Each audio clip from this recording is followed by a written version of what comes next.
Assalamualaikum warahmatullahi wabarakatuh.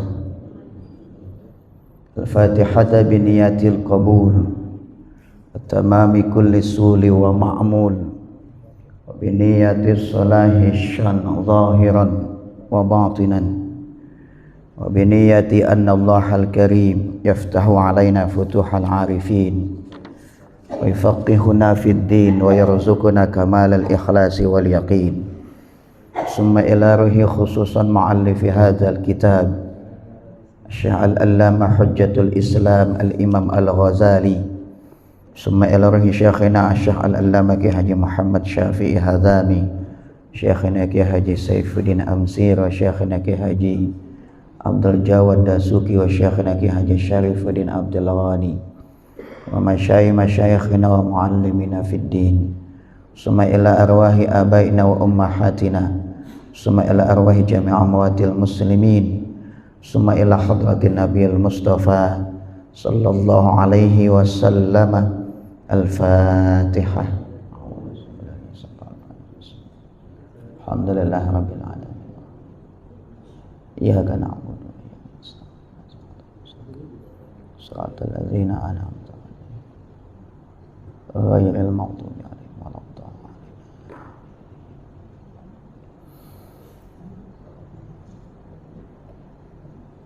Bismillahirrahmanirrahim. Walhamdulillah. Salatu wassalamu ala Rasulillah wa ala alihi wa sahbihi wa mawalah, amma ba'd. Hadratal makramin jamaah Masjid Jami' Al-Hikmah rahimakumullah. Pagi ini alhamdulillah kita bisa kembali berjumpa, bermuwajahah, bersilaturahim, masih melanjutkan kajian kita terhadap kitab Mukhtasar Ihya Ulumiddin yang ditulis oleh Hujjatul Islam al-Imam al-Ghazali.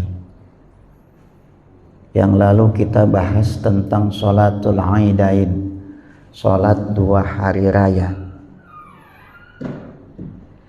Bukan disetting karena memang pas pembahasan tentang sholat dua hari raya. Barang sudah kita bahas bahwa hukum sholat dua hari raya baik Idul Adha maupun Idul Fitri sunnah muakkadah. Sunnah muakkadah artinya sangat dianjurkan, di atas sunnah tapi di bawah wajib. Karena sholat duha raya ini merupakan syiarun min sya'airiddin, salah satu syiar. Syiar itu artinya tanda, maksudnya eksistensi agama Islam. Ya, jadi syiar. Azan juga syiar.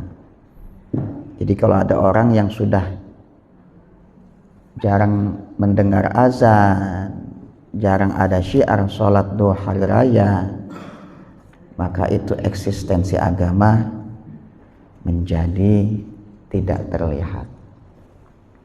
Jadi wa inda jumhuril fuqaha, mayoritas ulama mengatakan sholat dua hari raya hukumnya sunnah muakkadah.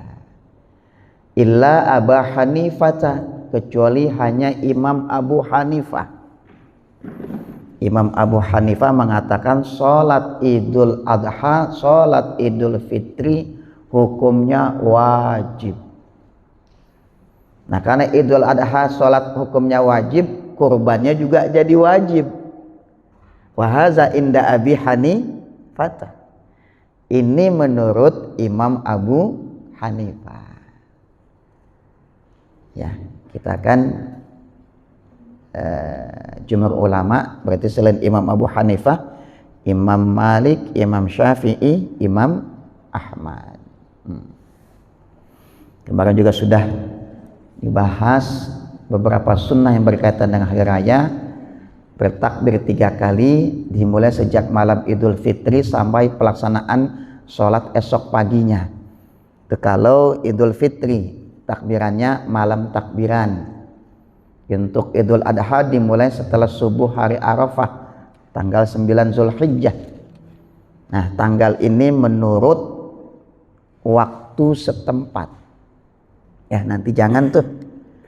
Nanti kan berbeda nih. Idul Adha kita dengan Idul Adha di Mekah. Nggak usah bingung. Jangan juga kita nyama-nyamain. Kalau nyama-nyamain sholatnya samain juga dong. Gitu ya. Tapi kan nggak mungkin. Ya. Jadi wukuf dan puasa itu terkait dengan tempat dan waktu. Wukuf adanya di mana? Di tanah suci. Sesuaikan dengan di tanah suci. Puasa juga begitu, terkait dengan waktu. Berapa tanggal puasa Arafah? Tanggal 9 Zulhijjah. Ya, sesuaikan dengan kalender lokal masing-masing. Ini mau dicari pendapat yang manapun gak bakal ada pendapat yang mengatakan kalau Idul Adha atau wukuf di tanah suci tanggal sekian semua negara mesti ikut, tuh nggak ada. Malah ulama sana akan marah kalau ditanya, ada tuh fatwanya, ya Syekh, yukum, bagaimana pendapat Syekh tentang kami di Indonesia, kami di Pakistan beda dengan di tanah suci. Kata ulama sana, ya ente ikutin di negara ente, nggak mesti ngikutin negara kami. Sebab Makkah Madinah itu posisinya itu lebih ke barat, makanya mereka lebih dulu tenggelam matahari sehingga potensi untuk melihat hilal lebih cepat dibanding negara kita. Ya. Nah, kalau untuk Idul Adha dimulai setelah subuh hari Arafah tanggal 9 Zulhijjah sampai akhir waktu asar hari ke-13. Dan disunnahkan bertakbir setiap selesai sholat wajib, juga sholat nafilah, sholat sunnah. Kemudian mandi dan berhias ketika keluar rumah menuju tempat sholat id. Ini mengulang ya, yang mungkin kemarin nggak sempat hadir. Kemudian dianjurkan mengajak anak-anak dan orang-orang tua ke tempat sholat id. Bahkan termasuk wanita-wanita haid boleh datang, tapi bukan sholat, ya. Hadir dan mendengarkan khutbah sholat id.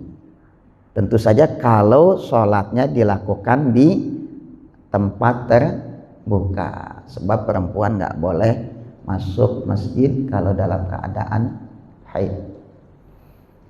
Kemudian keluar dari rumah dari satu jalan dan kembali pulang dari jalan yang lain. Ya, kalau rumahnya di jalan Selat Sunda, mungkin masuknya dari sini, nanti pulangnya dari sana, gitu ya. Yang dari Selat Makassar, mungkin dari jalan Selat Makassar, pulang mungkin lewat Sunda 5, gitu. Jadi pulang dan pergi mengambil jalan yang berbeda. Sebab jalan yang kita lalui untuk ibadah, itu nanti bisa menjadi saksi kita di hari akhirat. Jadi kalau sekarang ada istilah jejak digital, kita juga perlu memperbanyak jejak ibadah, ya, jejak ibadah. Kemudian juga keluar menuju lapangan terbuka selain di Mekah dan di Baitul Maqdis. Di Mekah dan Baitul Maqdis sunnahnya sholat Idul Adha, Idul Fitri di masjid. Kecuali ada kendala hujan. Kalau ada kendala hujan jangan paksakan sholat di lapangan terbuka, ya. Jangan paksakan. Terakhir sampai di situ. Oh, juga masih bahwa waktu pelaksanaan sholat hari raya antara terbit matahari hingga zawal. Jadi kalau orang sholat Idul Fitri, Idul Adha jam 9 pagi boleh, ya. Cuma nanti memang afdolnya disegerakan. Sementara waktu penyembelihan kurban antara meningginya matahari seukuran sholat 2 rakaat dan 2 khutbah hingga sampai akhir hari ke-13. Kemarin sampai di situ mungkin ya. Baik, kita lanjutkan.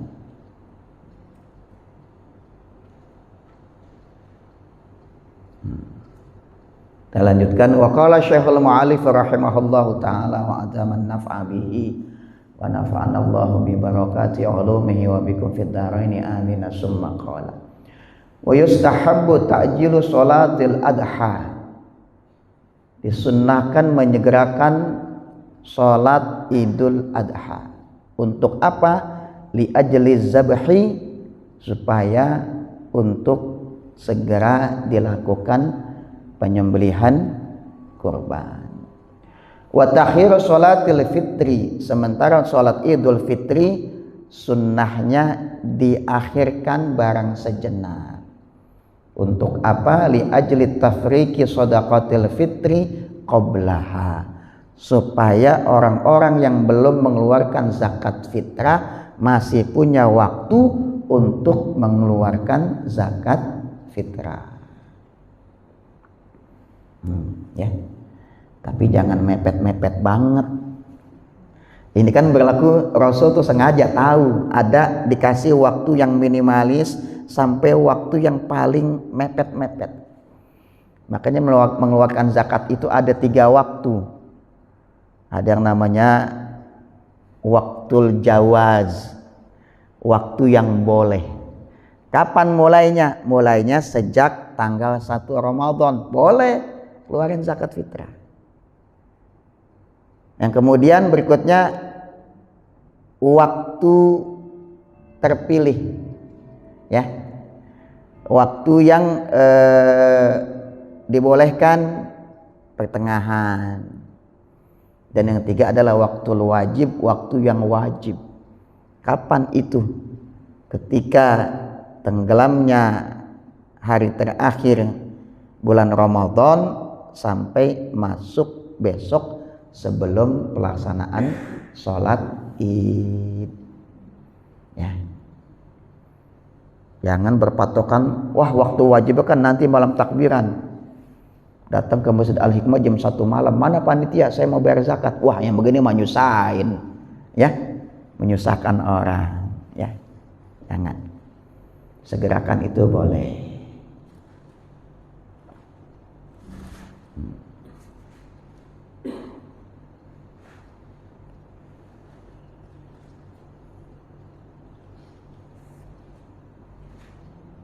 Wal yakhrujun nasu mukabbirin, dan kemudian keluar menuju tempat sholat sambil bertakbir. Jadi dari rumah menuju masjid atau menuju lapangan pelaksanaan sholat Id, maka disunahkan bertakbir. Takbir aja pelan-pelan. Allahu akbar, Allahu akbar, Allahu akbar, dan seterusnya. Sunnah. Wa iza balaghal imamu ilal musalla la yajlisu wa la yatanaffalu. Dan kalau imam sudah masuk ke dalam area tempat sholat, atau sampai di tempat sholat, kalau dilakukan di tempat terbuka tidak melakukan sholat nafilah apapun, artinya tidak ada sholat sunnah. Sholatnya di lapangan, niat usolli sunnata tahiyatil lapangan. Waduh, aku niat sholat sunat tahiyat lapangan, ya kagak ada. Kalau nanti di sholatnya di sana kita, ya sudah masuk duduk, nggak perlu sholat tahiyat masjid. Tapi kalau dilakukan di masjid atau nanti sebagian ada di dalam masjid, maka itu tetap boleh melakukan sholat sunat tahiyat masjid. Ini ilatnya, reasonnya karena sholatnya di tanah lapangan, di tempat terbuka.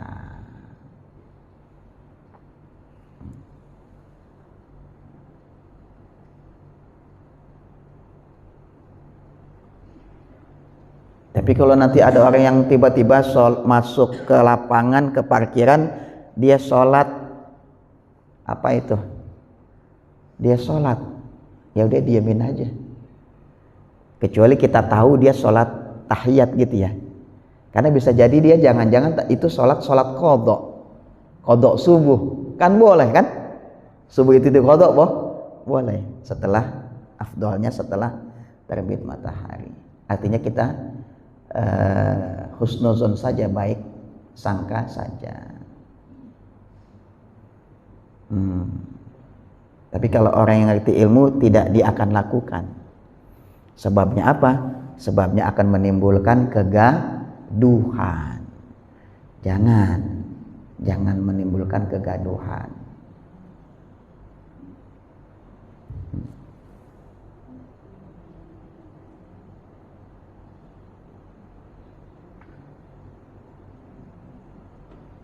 Wa yunadi mudadin as-salatu jami'ah.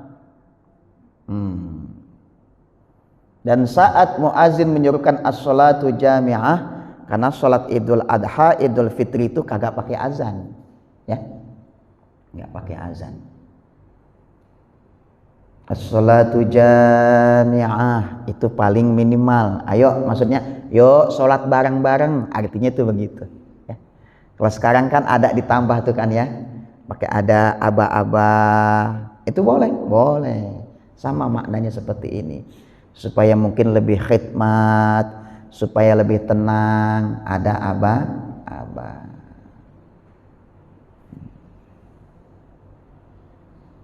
Yusolli al-imam raq'ataini yukabbiru fil ula yanwi siwa takbiratal ihrami wa ruku'i sab'at takbirat. Dan imam kemudian memimpin sholat hari raya 2 rakaat. Pada rakaat pertama bertakbir 7 kali selain takbiratul ihram. Jadi takbir pertama itu enggak termasuk hitungan yang 7, ya. Salat itu kan dimulai dengan takbir, diakhiri dengan salam. Takbir yang pertama itu sifatnya rukun, takbiratul ihram. Dan karena rukun itu suaranya terdengar sedikit minimal sama kita. Allahu Akbar, itu takbiratul ihram. Tidak termasuk takbir yang 7 berikutnya. Berikutnya barulah 7 kali Allahu Akbar. Allahu Akbar.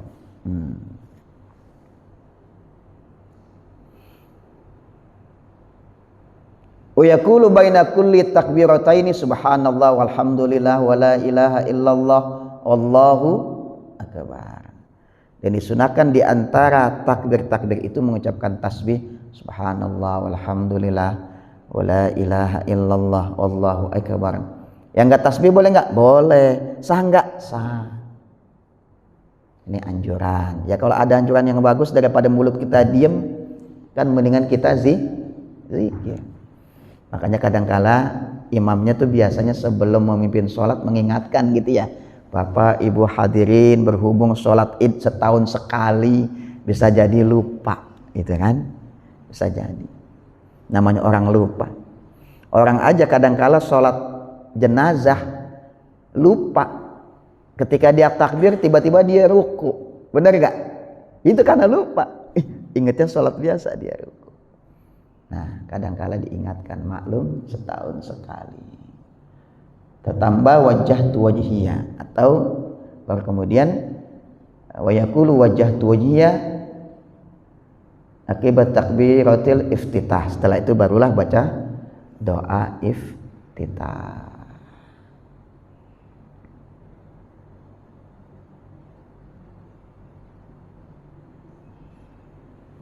Kemudian wa akhirul isti'azah. Kemudian setelah itu baru isti'azah. Maksudnya itu setelah doa iftitah, sebelum baca Al-Fatihah, baca isti'azah. A'udzubillahi minasyaitonirrajim, lalu baca surat Al-Fatihah, lalu baca surah. Wa yaqra'u qaf faqtarabat wat takbirati zaidah fi saniyah khamsun. Lalu rakaat pertama setelah Al-Fatihah baca surat Qaf atau surat Iqtarabat, surat Al-Qamar.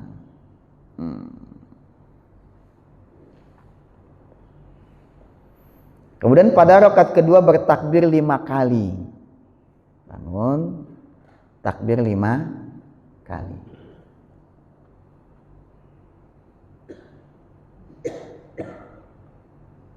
Wa yahtubu khutbataini bainahuma. Setelah selesai sholat Idul Fitri, Idul Adha selesai, maka dilanjutkan dengan berkhutbah dengan 2 khutbah seperti sholat Jumat. Sunnahnya tetap ada 2 khutbah, makanya tetap sediakan kursi ketika khutbah Idul Fitri atau Idul Adha. Tapi kalau khutbahnya sekali boleh enggak? Boleh, tetap boleh. Tapi kalau khotibnya ngerti nyunnah, ngerti sedikit, maka dia lakukan dengan 2 khutbah seperti sholat Jumat.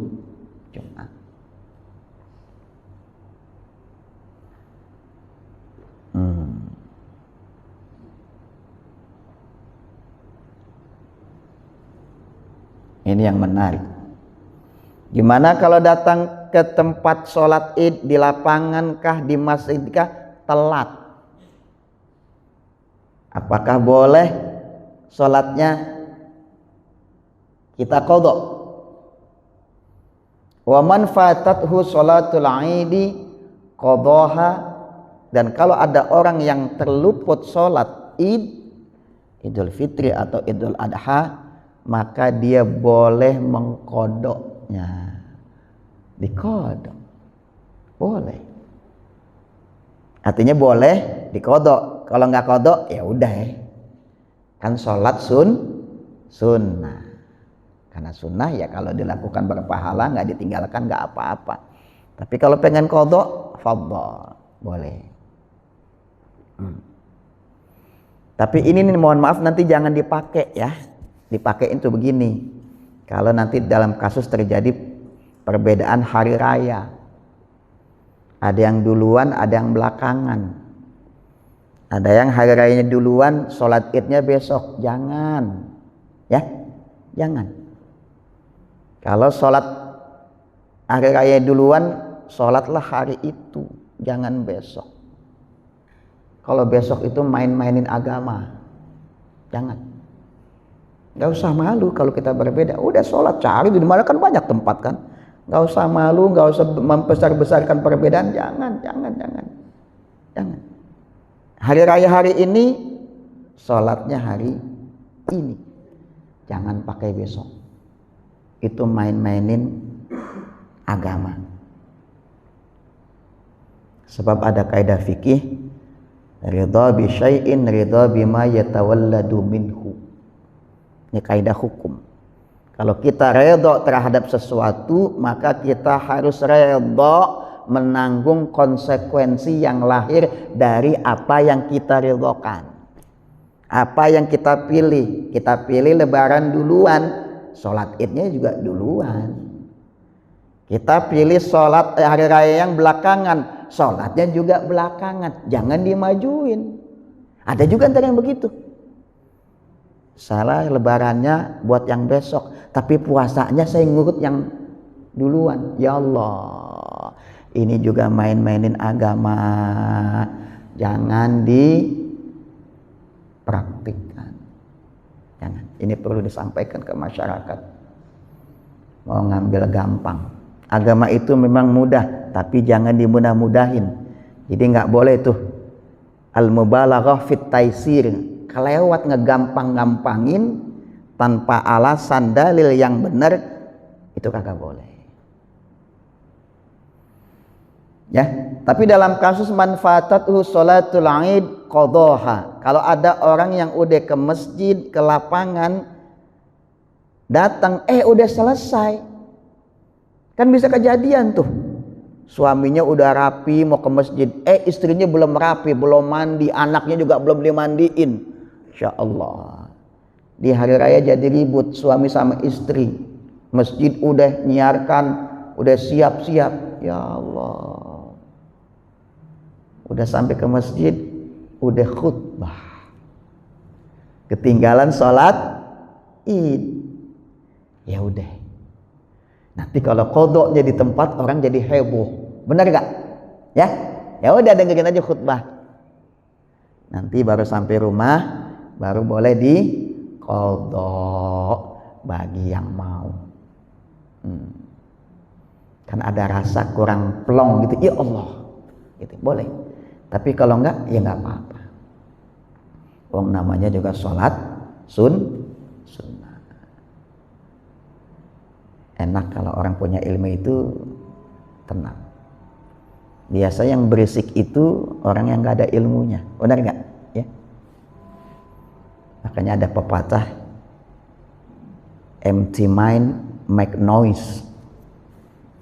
Orang yang otaknya kosong suka membuat kegaduhan. Betul ya? Kalau bahasa kita itu tong kosong nyaring bunyinya.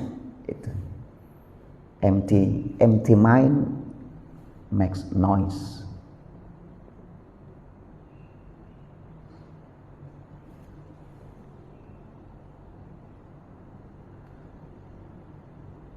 Fa iza faragha minas sholati yastaghilu bit tadhiyah. Dan kalau udah selesai sholat id, dalam hal ini sholat idul adha, maka segerakan menyembelih kurban. Tuh. Boleh nggak besoknya? Boleh. Kan hari pelaksanaan idul adha itu mulainya min ayyamil id ila ayyamit tasyriq. Mulai dari hari raya id, maksudnya setelah sholat dan setelah khutbah sampai hari tasyrik. Boleh. Kalau mungkin besoknya boleh. Pokoknya ada waktunya. Kalau ditanya afdolnya adalah menyegerakan. Kan kadangkala satu panitia itu bukannya nggak mau menyegerakan, Pak Ustadz. Kenapa? Ini si julehanya udah padat jadwalnya. Juleha ya, juru sembelih halal, kan namanya juleha tuh ya. Tukang potongnya kita udah nggak kebagian nih, kebagiannya besok. Emang nggak ada yang bisa nyembelih? Nggak ada yang bisa. Ya udah kalau udah begitu, ada alasan. Maka idealnya memang tiap masjid itu punya juleha ya, juru sembelih halal ada.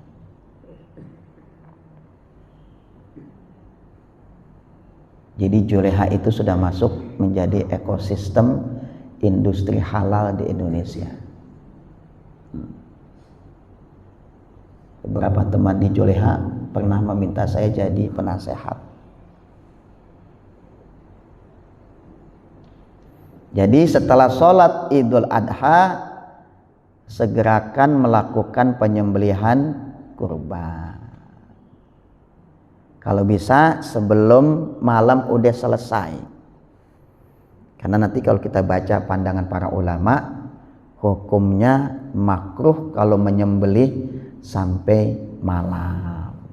Ya.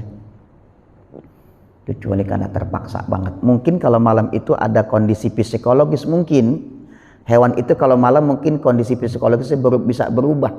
Jadi kalau malam itu menimbulkan sehingga sulit untuk melakukan penyembelihan. Segerakan. Kalau bisa sebelum zuhur selesai, afdol. Tapi paling tidak sebelum malam sudah selesai.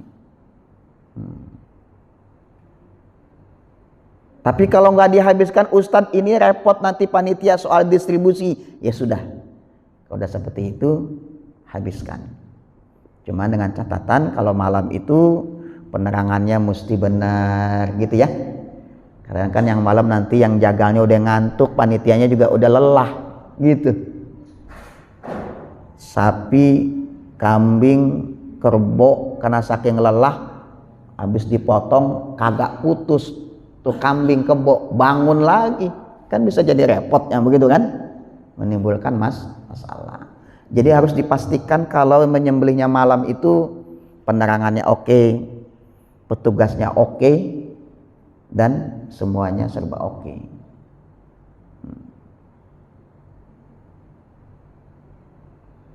Adhaha Rasulullah sallallahu alaihi wasallam bikabsyain. Adalah Rasulullah menyembelih 2 ekor domba yang bertanduk. Wa qala bismillahi Allahu akbar haza anni wa an man lam yudahi min ummati. Rasul kurban satu buat keluarganya, satu lagi kemudian dibilang ini buat umatku yang tidak berkurban. Tapi hadis ini Bapak Ibu, Rasul itu berkurban untuk umatnya yang tidak mampu adalah kekhususan untuk beliau saja. Ya. Ini min khosaisin Nabi sallallahu alaihi wasallam. Jadi jangan sampai nanti ada orang ngamalin hadis ini, dia potong kambing, dia bilang, "Saya potong kambing ini atas nama orang kampung saya yang kagak bisa berkurban." Jangan. Buat umat jangan. Ini berlaku untuk khusus Rasulullah. Kenapa? Saking sayangnya Rasul sama kita. Orang yang kagak sempat kurban, bukan kagak mau ya. Yang memang gak punya uang, dia pengen kurban, gak punya. Dia kumpulin, kagak cukup. Rasul sudah niatkan. Tapi maksudnya Rasul menyertakan pahala kurban dari sisi niat. Ya. Nanti Bapak Ibu yang kurban satu untuk keluarga, bukan maksudnya semua berkurban, bukan. Kan boleh tuh, sunnah kifayah. Salah satu pilihan saja yang afdolnya itu kalau masing-masing mampu berkurban dalam satu keluarga, semuanya berkurban. Tapi kalau memang satu saja boleh. Itu kadar minimal. Paling tidak jangan sampai satu keluarga itu nggak ada yang kurban gitu maksudnya. Dan kalau satu orang meniatkan untuk keluarga yang lain boleh. Tapi maksudnya niat al-ishtirak fis sawab. Niatnya untuk yang lain ngikut pahalanya doang, pahalanya. Adapun yang berkorban tetap satu orang. Karena pada dasarnya korban itu sunnatu ainin lil munfaridi, sunnah ain, sunnah yang sifatnya personal, sunnah yang sifatnya pribadi. Jadi yang disertakan itu, mengikut sertakan adalah dalam soal ganjaran atau pahala. Yang berkorban tetap satu orang. Begitu juga kurban sapi, kerbau tidak harus 7 orang. Kalau bisa 1 orang itu yang bagus. 2 orang boleh, 3 orang boleh, maksimal 7 digotong beramai-ramai. Lebih dari 7 jangan. Udah kebanyakan 7 itu ya. Kalau bisa satu. Dan itu lebih afdal. Jadi jangan berpikir, oh kalau sapi kerbau harus 7 orang. Afdal lagi kalau ada 1 orang yang mampu di keluarga, dia kurban, anaknya ada 5, dikasih uang nih. Ayah kasih uang buat beli kambing, anak-anaknya semua beli kambing, dia kurban, itu bagus.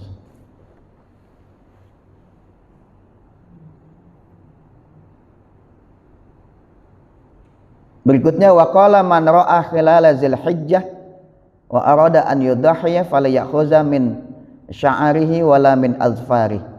Dan Rasul juga bersabda, siapa yang melihat hilal Dzulhijjah dan berkeinginan untuk berkurban, maka jangan ia mengambil sedikit pun dari rambut dan kukunya. Ini rambut dan kukunya siapa nih? Kuku orang berkurban apa kuku kambingnya? Yang tidak boleh itu dicukur, dipotong rambut kuku dari orang yang berkurban.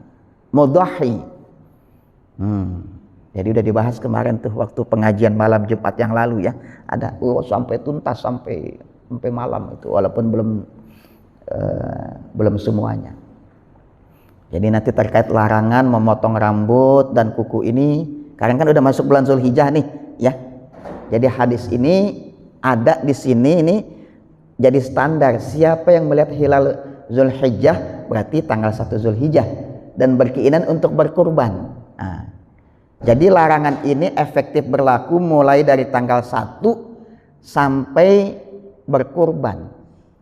Berkurban itu kan mulainya tanggal 10 sampai 13. Jadi kalau mau diambil dari secara global, larangan ini efektif dari tanggal 1 sampai tanggal 13 secara umum.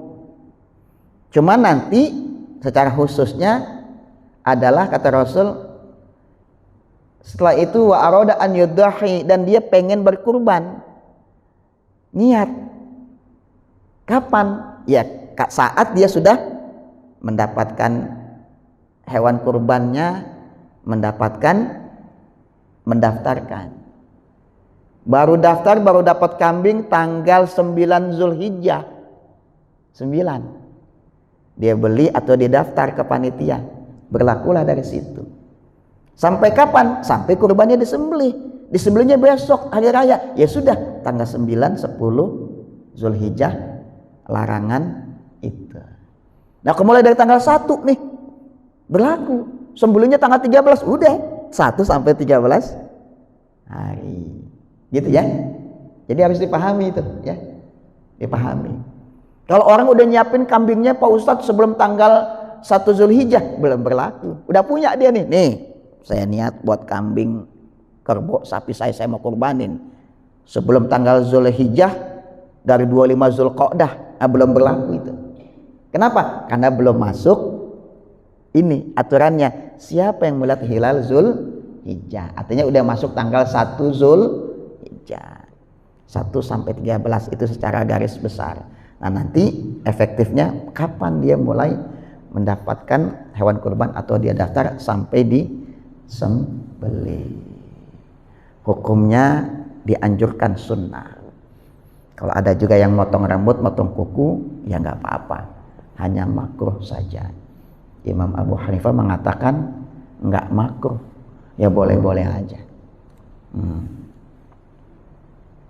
Kalau dibilang haram, kalau motong, ya ini berlaku buat yang berkurban, berarti yang nggak berkurban enggak. Nah, kalau haram itu pendapat yang minoritas banget, sebab nanti ada hadis dari Aisyah, hadis yang muttafaq alaih.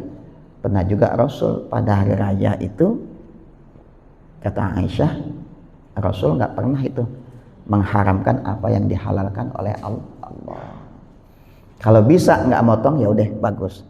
Mungkin bapak ibu yang udah daftar kurban, ya udah kalau bisa tahan nggak potong kukunya atau rambutnya, udah bagus. Hikmahnya apa sih? Hikmahnya supaya nanti ketika datang pada hari kiamat kita semuanya utuh ya, rambut kita utuh, kuku kita utuh. Tapi mungkin kalau kukunya udah kepanjangan banget, yang kalau kagak dipotong kagak enak, ya udah ada alasan yang dibolehkan, maka jadi ya artinya ya kalau memang mau dipotong, dipotong. Sunnah tidak memotong bulu, rambut dan kuku sahibul kurban, orang yang berkorban.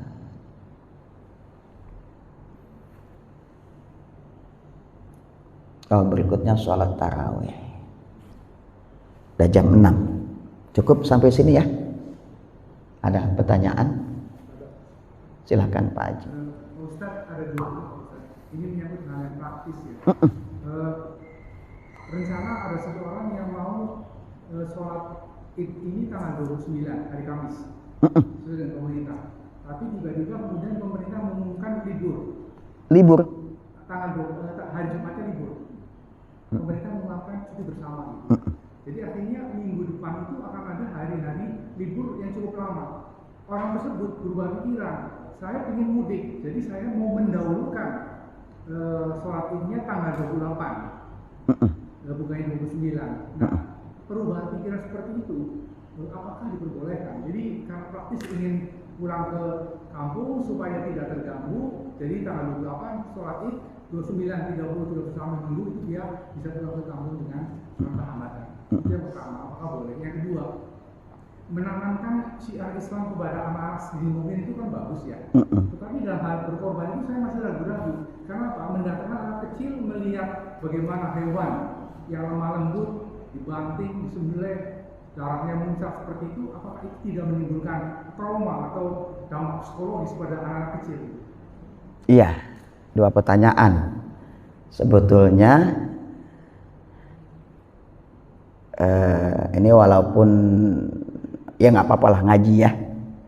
Idealnya sebetulnya masyarakat itu memiliki kewajiban patuh sama pemerintah dalam hal penentuan hari raya. Itu di mana-mana begitu. Ya.